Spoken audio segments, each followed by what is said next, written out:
49ers update from the tiniest balcony in the world, Porto, Portugal. You can see my setup right here. I can barely fit with the beautiful view. We can talk about George Kittle. Maybe you guys don't want to hear about Taylor Swift, but Taylor Swift did make it to tight end U. Funny moment with George Kittle. You know what? I'd rather talk about how effective George has been in play action situations for the 49ers. Have a look at this chart. Target shares on the x-axis, yards per route run is on the y-axis. There is another outlier moment for George Kittle.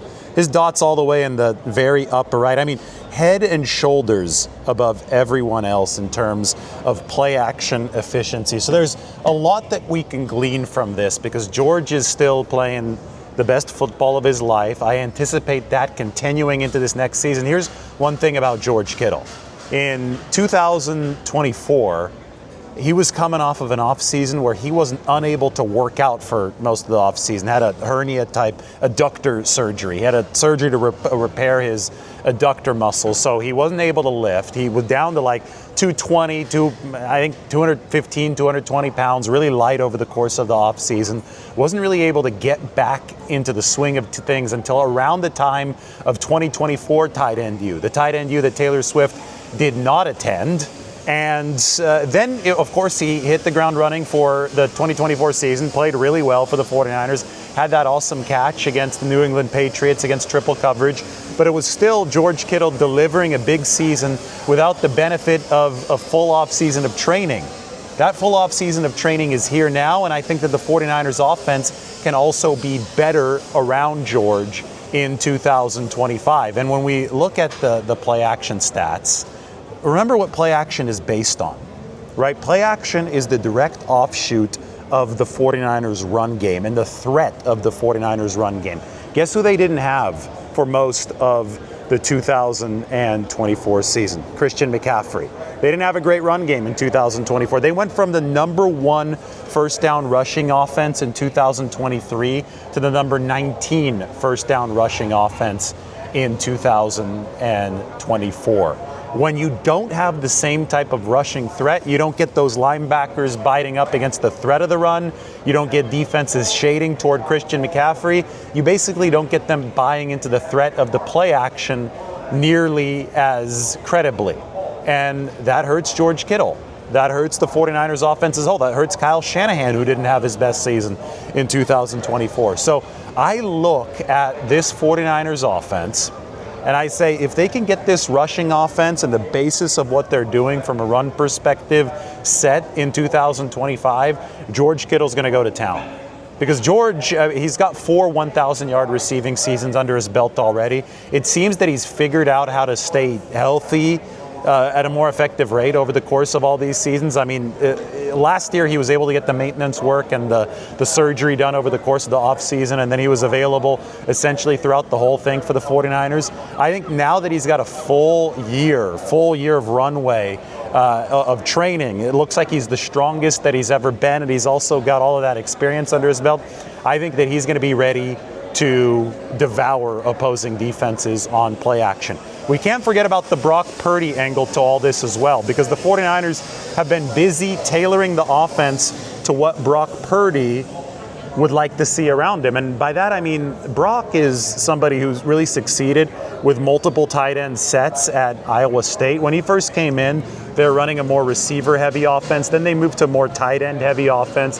Some of that personnel that really featured those dual tight end formations for the Iowa State Cyclones, well, now the 49ers, I think, are going to be able to do that with much more effectiveness than they did back in 2024. When, they brought in Eric Saubert. I don't really think that it worked out to the level of efficiency that they wanted it to work out with Eric Saubert. It wasn't like the year prior when they had Charlie Werner, and that really helped the 49ers run game. But Werner, the one thing about him is that he was not much of a receiving threat. I do wonder if they can incorporate Luke Farrell to be a little bit more of a receiving threat than both Charlie Werner and Eric Saubert were. And if that's the case, that could take a little bit of pressure, a little bit of defensive focus off of George Kittle on the back end. Of course, when you've got Christian McCaffrey back out there, and you've got other weapons who are hurt, like Brandon Ayuk out there, that helps as well.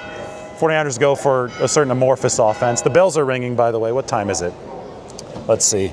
It's 7 o'clock, so those were the 7 o'clock bells. Listen, it's going to be 7 rings. Just got to be quiet for a bit. I believe that's the church that we're looking straight out right there from this very, very tiny balcony. We were at the Church of San Francisco today here in Porto. I mean, the food here in Porto has been some of the best that we've had on the entire trip, and we're working on a big video that's going to drop at some point tomorrow. We're going to get a little bit deeper into this 49ers offense, but wanted to make this quick one about George Kittle, because I do think that with greater health around the entire 49ers offense, he's going to be in a much, much better position to devour on those play action passes in 2025. You talk about Kittle, you talk about legacy. He's obviously built tight end U up into something. This is beyond anybody's wildest imagination. I remember covering tight end U a few years back in Nashville, where they had one PR guy out there. It was almost like a college practice. You'd go out there and then okay, I want to talk to this guy, I want to talk to that guy. They had a water balloon fight for kids after tight end U, and the players got involved. I mean, it was compared to what it is now, it was a small-time operation. Now Taylor Swift is showing up. I guess we could thank Travis Kelce for that, but I mean, it's a full-scale social media party. They've got multiple corporate sponsors, but you have to remember that the genesis of this whole thing was George Kittle. I mean, he was the main organizer at the very start. Got to give credit to Bruce, his dad. You got to give credit to Claire Kittle, George's wife, obviously. Jan, his mom, has obviously helped with all this. It started as a family operation, and now it's turned into the biggest positional summit during the offseason of the entire NFL. And this year's event just really seemed like it took everything up to the next level. It was Kittle, it was Greg Olsen, and it was Kelce himself starting this a few years ago back in Nashville. I believe this was year 5 of tight end U. But you talk about legacy, you talk about that lasting impact. George Kittle's definitely going to have that on the tight end position. The pay has only gone up for that position. Kittle has now signed the largest contract in NFL history for tight ends twice. He's helping the other guys. He's helping exposure for this position through everything that he does off the field and in the off season with tight end U. And well, he's on a fast track to the Hall of Fame. If George Kittle's career ended today, I think that he would be a Hall of Fame qualifier. I think his career is not ending today. He's coming off of back-to-back 1,000-yard receiving seasons. Keeps on stacking those seasons. George Kittle is going to not only be a surefire Hall of Famer, but he's going to be a surefire first ballot Hall of Famer. And maybe, just maybe, if he keeps on doing this, he can thrust his name into contention for the greatest tight end of all time. But that's going to take a lot more longevity. It's going to take chemistry continuing with his quarterback, Brock Purdy, and it's going to take some efficiency within the context of the 49ers offense. More 1,000-yard receiving seasons, monstrous blocking seasons. I think the 49ers offense is the perfect place for George Kittle to shine. Take another look at that play-action graph. I mean, that's money right there. That's a far upper right outlier. That's what George Kittle is. That's my report here from Porto.